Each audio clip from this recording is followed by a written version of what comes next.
ধীর গতিতে সময়ক্ষেপণ করে বিচারহীনতার সংস্কৃতির দিকে আবার যাত্রা শুরু করেছে।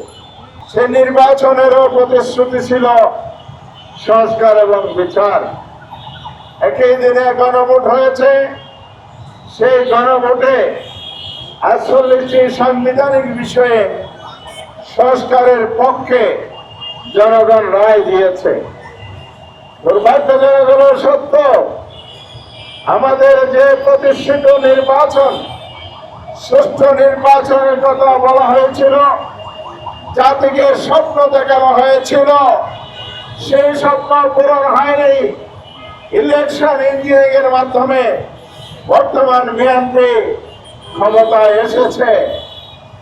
আসার পরে বিচারের কাজ ধীর স্থির করা হয়েছে।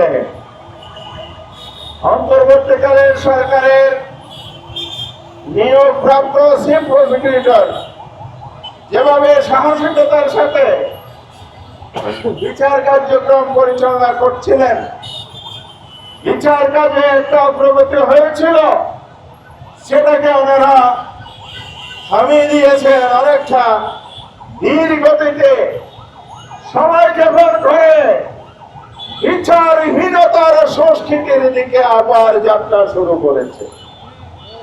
আজকের এই সমাবেশ থেকে আমরা বলতে চাই, বিএনপি যদি দলীয় প্রসিকিউটর নিয়োগ করে এই বিচার কার্যক্রমকে ব্যাহত করা এবং ধীরগতি ও সময়ক্ষেপণের মাধ্যমে বিচার কাজ বিলম্বিত করার পথে হাঁটে, তাহলে জনগণ মনে করবে আপনারা ইলেকশন ইঞ্জিনিয়ার শুধু করছেন না, তিনটা প্রতিশ্রুতি যে ছিল নির্বাচন, সংস্কার আর বিচার, সংস্কারের ক্ষেত্রেও আপনারা একই ইঞ্জিনিয়ারিং এর পদ্ধতি করেছেন, সংস্কার পরিষদের শপথ নেন নাই।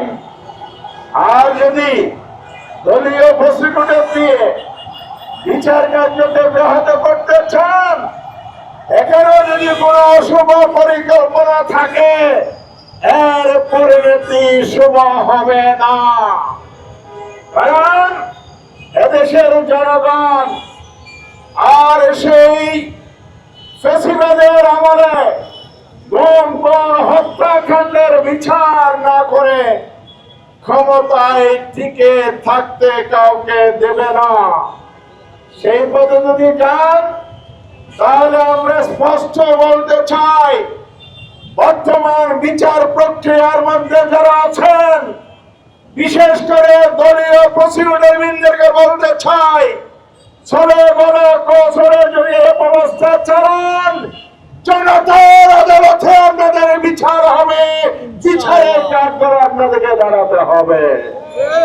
সুতরাং আজকে যে আমরা স্মারকলিপি প্রদান করছি, সেই স্মারকলিপিকে আমলে নেবেন এবং দ্রুত এই বিচার কার্যক্রম সম্পন্ন করে ফ্যাসিবাদের যে মূল নায়ক, যার সবকিছু আইনের ঊর্ধ্বে জবাবদিহিতার ঊর্ধ্বে ছিল, যার কারণে বাংলাদেশে ফ্যাসিবাদ কায়েম হয় নাই, মানুষগুলো মানুষে পরিণত হয়েছিল, খুন খারাপে গুম আইনাগরের জন্ম দিয়েছিল।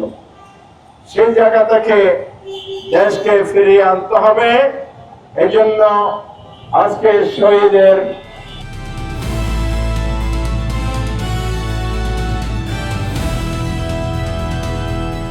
দিনাজপুর টিভি মানুষের জীবনের কথা বলে।